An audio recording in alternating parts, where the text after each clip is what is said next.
How to make backpacking more enjoyable. Now, this is something I sat down on the couch just brainstorming, really thinking, what makes me comfortable on the trail? What are the little luxuries that just make a trip so much better? What are the things that if you forget really make or break a trip? I actually wrote down a list I'm going to be referencing here. Now, some of these you've probably never heard before. Others, I'm sure you've heard of them or thought about them. Some I'm just going to touch on quickly, and others I'm going to go more in depth on. So number one, I'm going to jump right into water additives. So something to put in the water that you're filtering from creeks and streams out there. It doesn't always taste the best if you're just drinking it straight. And honestly, I don't bring water additives or use them probably 80% of the time. But it's that one time you don't bring water additives and the water just tastes completely terrible.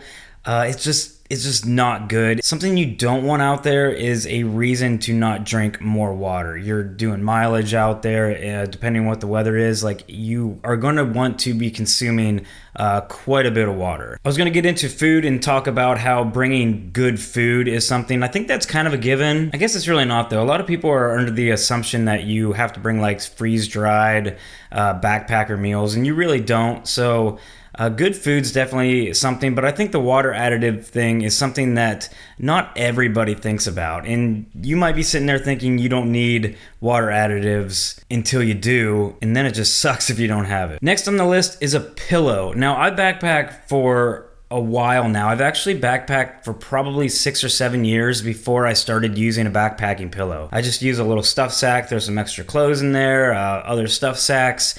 And it just lifts my head a little bit. It's comfortable. It works for me. Not everybody is like me though, and I can see a ton of people out there that really want a good pillow. Now, I've been using a little blow-up pillow. I actually just bought another pillow that's way more comfortable. That's going to be in my next couple videos. So a good pillow, something definitely going to benefit a lot of people out there. Getting a good night's sleep is huge. Oh, here's a good one. A controversial one. A backpacking chair. So I use the Helinox Chair Zero.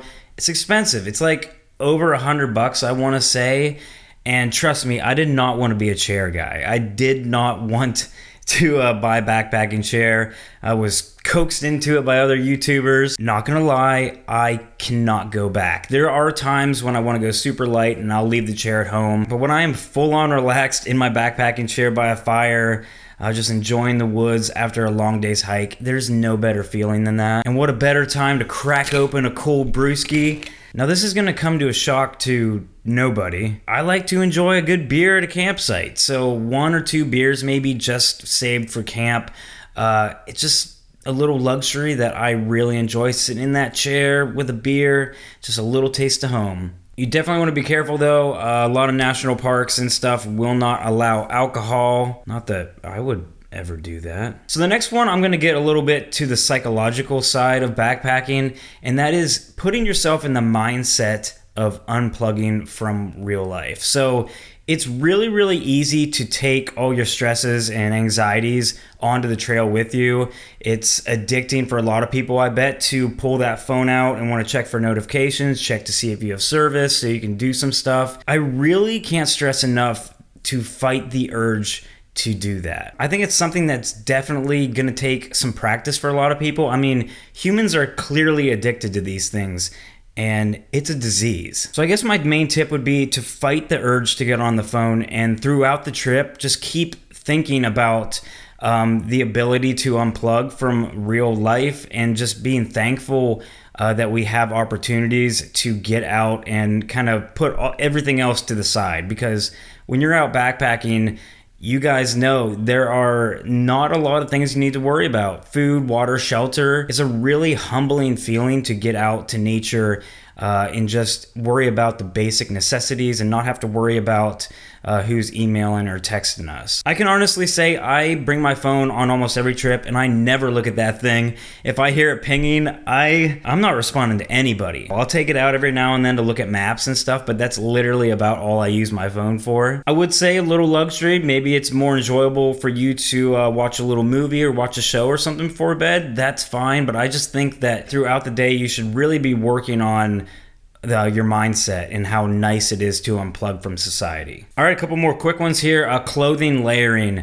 You want a base layer, a mid layer, a big layer. You want like a rain layer. You want options so that when you're hiking, you can stay cool. You're not sweating. That way you will also have your warmer, heavier layers for a camp. Clothing is crucial. Definitely bring a bunch of different layers. Another tip is extra socks. Like, you want extra socks. As far as comfort goes, nothing crappier than putting wet socks on in the morning. So extra socks are huge. Also, bringing a little backpacking towel like a microfiber or a sham wow. Something like that is invaluable. They have so many uses. If it's gonna rain, I actually usually bring like 2 small camp towels.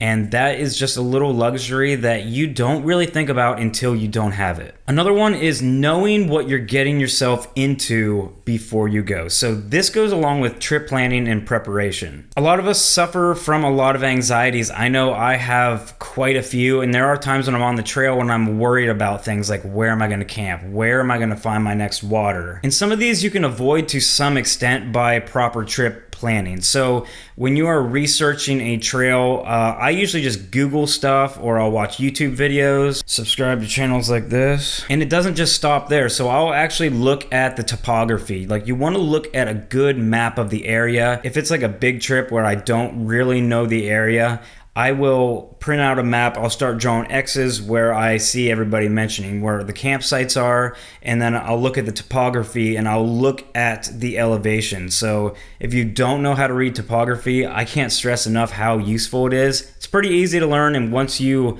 learn it, it's fairly easy to look at a map and kind of tell where all the hills and the valleys are. It will kind of give you an idea of if there's areas where you are thinking about camping, you can kind of see if it's even going to be possible. So you can tell if an entire 3-mile section is a cliffside.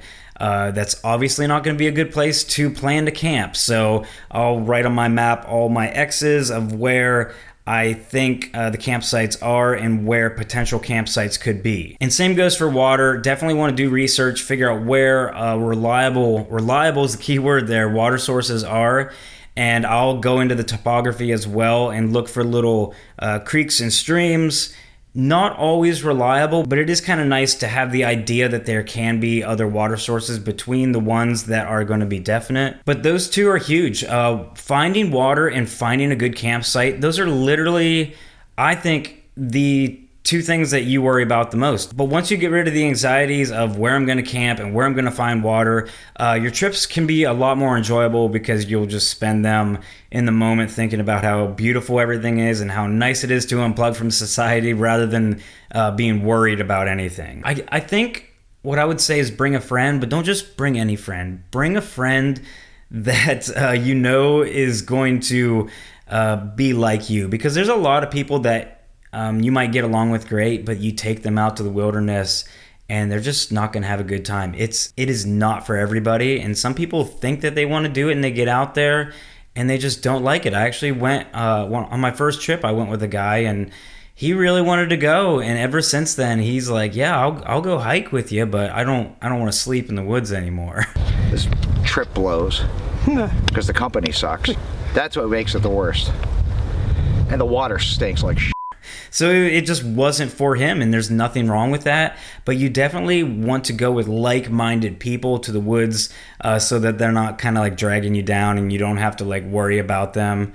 So just find a good hiking buddy. It's so much fun going with a good friend. If you guys are getting any kind of value from this video, hit that subscribe button down below. Make sure you hit that little bell beside it too, or else YouTube won't tell you, they won't tell you when I upload videos. What the hell? But anyway, leave a comment also with your backpacking luxuries, the little things that make you the most comfortable on trail. I mean, I could probably list about 10 or 20 more of these, to be honest. There's so many things that just make or break a backpacking experience for me, I feel like. But that's it for the video, guys. Thank you guys so much for watching. Like I said before, subscribe, leave a comment, and I'll see you on the next one. Mic drop.